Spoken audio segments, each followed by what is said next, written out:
সুঠাম দেহের অধিকারী পলাশ এবং সাগর পানির মধ্যে অথয় পানির মধ্যে হাবুডুবু খাচ্ছে। সাগর সাগর থেকে আবার পলাশ বাড়ি আসেন হাকিমের উদ্দেশ্যে। এখনো পর্যন্ত অনেকটাই বিবাহিত দলের খেলোয়াড়রা।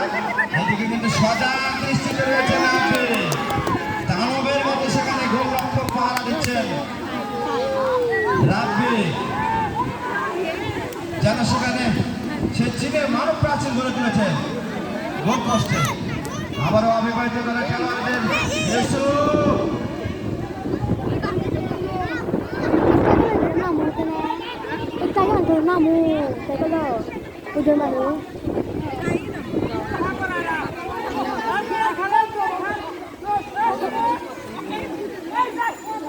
আমি অবিবাহিত এবং বিবাহিত দলের খেলোয়াড়দের দৃষ্টি আকর্ষণ করে বলছি, আপনারা বাসটাকে ধরে থাকতে পারবেন কিন্তু বাসের উপরে দাঁড়াতে পারবেন না।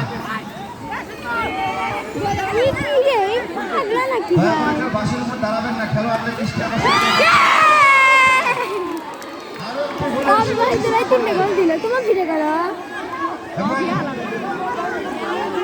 প্রধান রেফারি তিনি কিন্তু জানিয়ে দিয়েছেন গোলটি হয়েছে। আবারও দ্বিতীয় গোলটি করলেন সাধু।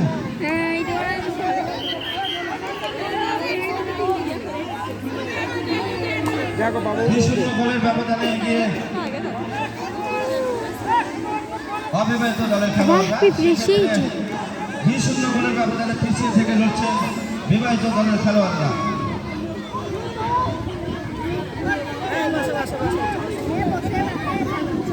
প্রিয় দর্শক মন্ডলী, মাঝে মাঝে উৎসাহ দিয়ে খেলোয়াড়দেরকে